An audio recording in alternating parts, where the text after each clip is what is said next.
દર્શક મિત્રો, હું છું પરમાર અનુષા. તમે જોઈ રહ્યા છો લોક સામના ન્યૂઝ. તો જોઈએ આજના સમાચાર સાબરકાંઠાથી અમારા રિપોર્ટર જીતેન્દ્ર સોલંકી સાથે.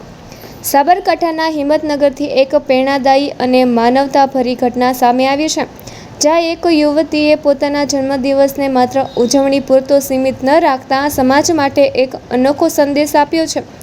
સામાન્ય રીતે જન્મદિવસે લોકો પાર્ટી, કેક અને મોજ મસ્તી કરતા હોય છે, પરંતુ હિંમતનગરની એકતા પટેલે પોતાના જન્મદિને એવો સંકલ્પ લીધો છે જે દરેક માટે પ્રેરણારૂપ બની રહ્યો છે. ભિલોડા ખાતે આસિસ્ટન્ટ પ્રોગ્રામ મેનેજર તરીકે ફરજ બજાવતી એકતા પટેલે હિંમતનગર મેડિકલ કોલેજ ખાતે પહોંચી પોતાના દેહદાન માટેનું વિધિવત નામાંકન કરાવ્યું. જન્મદિવસે ભેટોની અપેક્ષા રાખવાને બદલે તેમણે પોતાનું શરીર ભાવિ ડૉક્ટરોના અભ્યાસ અને સંશોધન માટે સમર્પિત કરવાનો નિર્ણય લીધો. સામાજિક કાર્ય સાથે જોડાયેલી એકતા પટેલનું માનવું છે કે જીવતા લોકોની સેવા તો કરી રહી છે, પરંતુ મૃત્યુ બાદ પણ તેમનો દેહ મેડિકલ શિક્ષણ માટે ઉપયોગી બને તો જીવન સાર્થક ગણાશે. તબીબી શિક્ષણમાં પ્રેક્ટિકલ અભ્યાસ માટે માનવ દેહનું વિશેષ મહત્ત્વ હોય છે, ત્યારે દેહદાન માટે આગળ આવનારા લોકો બહુ ઓછા જોવા મળે છે. એવામાં એકતા પટેલના આ નિર્ણયને મેડિકલ વિદ્યાર્થીઓ તેમજ હિંમતનગર મેડિકલ કોલેજના ડીન દ્વારા પણ બિરદાવવામાં આવ્યો છે. આ દીકરીએ સાબિત કરી દીધું છે કે જન્મદિવસ માત્ર ઉજવણીનો દિવસ નથી, પરંતુ સમાજને કંઈક સારો સંદેશ આપવાનો અવસર પણ બની શકે છે. હું જીમસ હિંમતનગરમાં 3rd યરમાં મેડિકલ સ્ટુડન્ટ છું અને અમારે as a first year medical student એનેટોમીના પ્રેક્ટિકલ માટે ડેડ બોડી એઝ અ કેડેવરની જરૂર પડતી હોય છે, જેમાં અમે ઘણું બધું પ્રેક્ટિકલ કરીને બધી વસ્તુ શીખી શકીએ છીએ.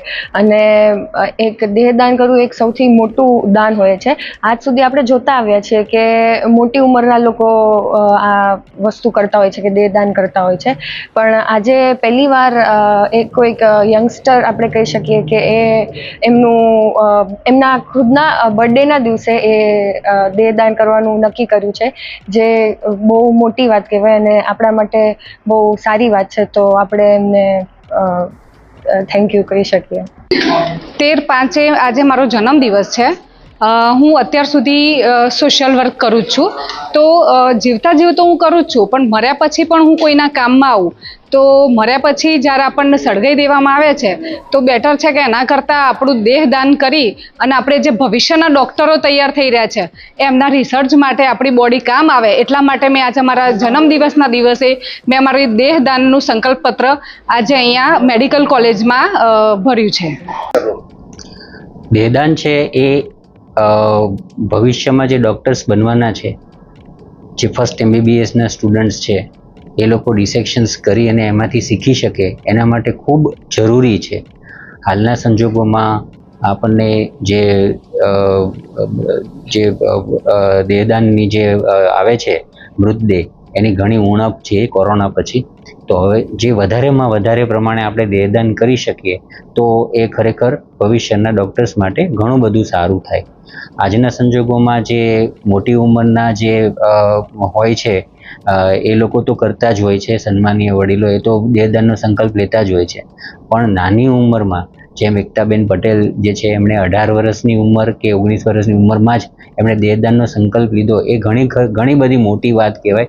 એના માટે પણ ખરેખર તો હિંમત જોઈએ કે આપણે જ્યારે દેહદાન કરીએ ત્યારે અમે આ જ વસ્તુ જે છે એ અમારા જે સ્ટુડન્ટ્સ હોય એને પણ ઘણી વખત કહેતા હોઈએ છીએ, ઘણી વખત એમને મોટિવેટ કરીએ છીએ, અમે એન્કરેજ કરીએ છીએ કે તમારા ગામમાં છે, તમારા વડીલો છે, એમને પણ આ બાબતે સમજાવો.